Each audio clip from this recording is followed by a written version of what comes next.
18वीं लोकसभा के अभी वर्तमान सेशन में देश के गृह मंत्री जी ने जो परम पूज्य बाबा साहब अम्बेडकर जी के बारे में जो अपमानजनक टिप्पणी की है, वो टिप्पणियां बहुत ही भर्त्सना योग्य है, उसकी हम लोग निंदा करते हैं। ऐसे महापुरुष जिन्होंने इस देश को वर्ल्ड का सबसे सर्वश्रेष्ठ संविधान दिया और करोड़ों करोड़ों लोगों को जीवन जीने का अधिकार दिया, उनको शिक्षा का अधिकार दिया, उनको आगे बढ़ने का अधिकार दिया, जो बाबा साहब भीमराव अंबेडकर को भगवान के रूप में मानते हैं। भगवान को हम लोगों ने देखा नहीं देखा, लेकिन अंबेडकरवादी लोग ये कहते हैं कि बाबा साहब भीमराव अंबेडकर हमारे लिए भगवान है। ऐसे भगवान का जिस व्यक्ति ने, हमारे देश के गृह मंत्री जी ने जो अपमान किया है, उसकी हम लोग निंदा करते हैं। उनसे मांग करते हैं कि वो अपना इस्तीफा दें। अगर इस्तीफा नहीं दिया, देश के लोगों से माफी नहीं मांगी, तो कांग्रेस पार्टी सड़कों पे उतर करके संघर्ष अब कर रही है, आगे भी करती रहेगी।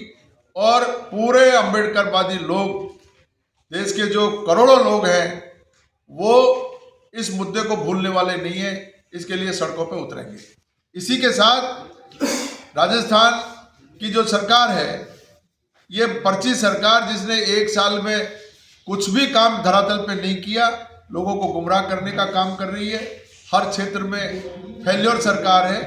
ऐसी सरकार से हम ये अपेक्षा करते हैं कि वो अपनी स्थिति जनता के सामने रखे और एक साल में जो उनकी फेल्योरशिप है, इसके लिए जनता से माफी मांगे। उन्होंने जो झूठे वादे किए थे, वो झूठे वादे करने के लिए माफी मांगे, जो गुमराह किया था उसके लिए माफी मांगे।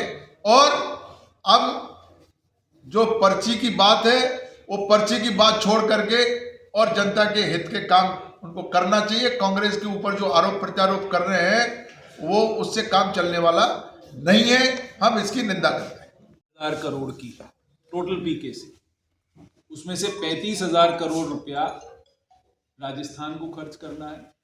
उसमें से राजस्थान ऑलरेडी 11,000 करोड़ रुपया खर्च कर चुका है। That means 1/3 of the cost has already been spent on नॉन-एरा और पीकेसी से इनने क्या करा है, आपको कोई पानी हमारे किसानों को सिंचाई के लिए नहीं मिलेगा। सिर्फ पानी किसके लिए मिलेगा? पीने के लिए मिलेगा, और किसी के लिए पानी नहीं मिलेगा। ये आपको और हमारे को सिर्फ एक चश्मा पहना रहे हैं कि पीकेसी कर रहे हैं। पीकेसी का धौलपुर में क्या होने वाला है आपको पता है? पीकेसी का धौलपुर में सिर्फ ये होने वाला है कि 3 बांध जो हैं अपने, पार्वती, रामसागर और ये आगे वाला जो बांध है उर्मिला सागर, सिर्फ वो भरने वाला है। वो तो हमारा ऑलरेडी काली तीर में हो चुका है। 640 करोड़ रुपए हम खर्च कर चुके हैं। जुलाई टू सितंबर जो ओवरफ्लो आएगा चंबल का, वो हम ऑलरेडी इसमें डालेंगे, वो तो हम ऑलरेडी कर चुके हैं। तो हमारे लिए धौलपुर जिले के लिए इसमें कोई फायदा नहीं, ना कोई सिंचाई में कोई फायदा होगा, ना पीने के पानी के लिए कोई फायदा होगा। ये तो सिर्फ वाटर टेबल जो बढ़ेगा, सिर्फ वही बढ़ रहा है, इससे ज्यादा तो कुछ नहीं है।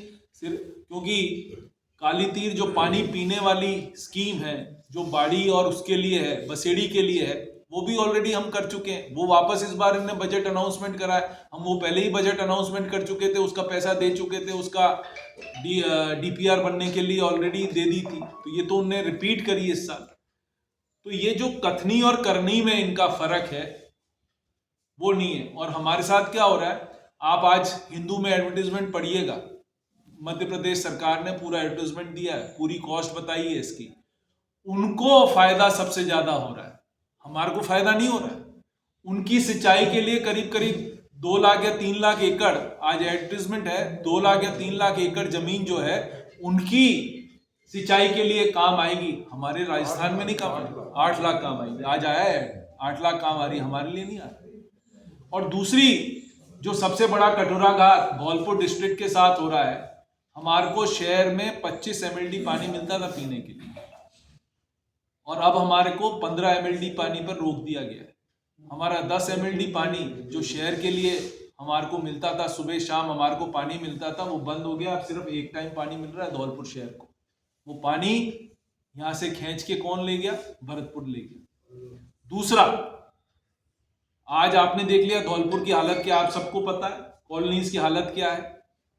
एक पैसा एफएफसी का, एक पैसा जो नगर परिषद धौलपुर को आना था वो नहीं आया, एक पैसा नहीं आया, ना राजाखेड़ा को आया, ना धौलपुर को आया, ना बाड़ी को आया, एक पैसा नहीं आया।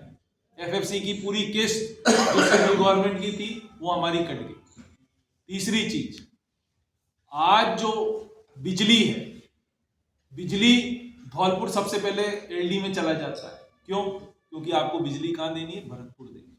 तो मतलब धौलपुर में तो आदमी वास ही नहीं करते, धौलपुर में आदमी रहते ही नहीं, ये मैं पहले भी बोल चुका हूँ। धौलपुर में तो सब जानवर रहते हैं, धौलपुर में आदमी रहते ही नहीं। तो ये कटोराघात जो ये सरकार, पर्ची सरकार कर रही है धौलपुर के साथ, वो बेहद ही शर्मनाक है और इसकी हम खुले दिल से भर्त्सना करते हैं। दूसरा, आज जो सबसे इम्पोर्टेंट मुद्दा जो हमारे एक्स एमएलए साहब ने बोला, बाबा साहब के लिए जो गृह मंत्री जी ने बोला, वो बहुत ही शर्मनाक है। आज बाबा साहब को कई समाज भगवान स्वरूप मानते हैं, उनकी आस्थाओं पर उनने ठेस पहुंचाया। मैं उनसे विनती करता हूं कि या तो वो माफ़ी मांगे या अपना इस्तीफा सौंपें, जिससे कि इस कंट्रोवर्सी को ख़त्म हो सके। नहीं तो ये कंट्रोवर्सी ख़त्म नहीं होगी। हम इस पर, कल भी हम सड़क पर थे, आगे वापस 28 तारीख को प्रोग्राम बन रहा है, वापस सड़क पर जाएंगे। इस तरह से काम नहीं चलेगा कि इनके जो मुंह में आए वो ये बोल दें, वो काम नहीं चलेगा। और एक साल में धौलपुर में आपने देख लिया क्या काम हो रहा है। धौलपुर में कोई काम नहीं हो रहा। यहाँ के लोग, यहाँ के जो सो कॉल्ड बीजेपी के एक्स प्रत्याशी जो थे, वो सिर्फ एक दूसरे की शिकायतें करने में लग रहे हैं और कोई काम नहीं हो रहा। लोगों की शिकायत कर रहे हैं, लोगों का काम रुक रहा है, कुछ भी नहीं हो रहा। और शिकायतों में स्पेसिफिकेशन भी नहीं दिया जा रहा है, वो तो पूरी शिकायतें करे जा रहे हैं। क्योंकि आप सबको पता है वो क्यों शिकायतें कर रहे हैं। वो शिकायत इसलिए कर रहे हैं कि जिससे ठेकेदारों से पैसा ऐंठ सके, जिससे, मैं ये खुला आरोप लगा रहा हूं उन पर कि ठेकेदारों से पैसा लेने के लिए शिकायतें करी जा रही। हर किसी डिपार्टमेंट में शिकायत करके और उसको चुपचाप बुला दिया जाता है कि ला हमारे को 5% दे जा, 2% दे जा, 3% दे। ये धौलपुर का हाल हो रहा है। धौलपुर में सब जितने पब्लिक वर्क्स डिपार्टमेंट हैं, सब पर काम बिल्कुल बंद है। सिर्फ ब्लैकमेलिंग हो रही है, यहाँ ठेकेदारों की ब्लैकमेलिंग हो रही है। ठेकेदारों को तो आप पैसा तो दूर, पैसा तो दे नहीं पा रहे हो क्योंकि आपके खजाने में पैसा नहीं है, आप उसको मैनेज नहीं कर पा रहे हो। मैंने ये विधानसभा में उस दिन बोला था कि भाई आपके पास तो पैसा ही नहीं है देने के लिए, आप दोगे कहां से? बड़े बड़े आपने अनाउंसमेंट कर दिए। जो पिछली बार के, ये फरवरी आने वाला, जनवरी खत्म, जनवरी शुरू हो रहा है, पिछली बार के जो 10-10 हैंडपंप आप लोगों को हमको दिए हैं और 5-5 ट्यूबवेल हमको दिए हैं, आज तक उनकी फाइनेंशियल स्वीकृति नहीं निकली। पीसीसी का उपाध्यक्ष। देखिए, अभी रामकेश जी ने बड़ी डिटेल में आपको हमारी सभी बातें बता दी हैं, पर मैं खास तौर से, एक तो ईआरसीपी ऐसा प्रोजेक्ट है ईस्टर्न राजस्थान का, जो वसुंधरा के टाइम में इन्होंने अपनी बात की, शुरू की, पर उसको जब इनका राज रहा उसमें कोई काम हुआ नहीं। अशोक गहलोत जी ने उनकी सरकार के टाइम में 13,000 करोड़ रुपए उसके लिए अलॉट किए और उस काम को आगे बढ़ाया। अब जब वो काम शुरू हो गया था, उस पर काम चल रहा था, अब उसके नाम बदल के आप नया एक सुगोपा छोड़ो। मैं समझता हूँ कि वो ये जानबूझ के इस तरह का काम कर रहे हैं जिससे लोगों में भ्रम फैले।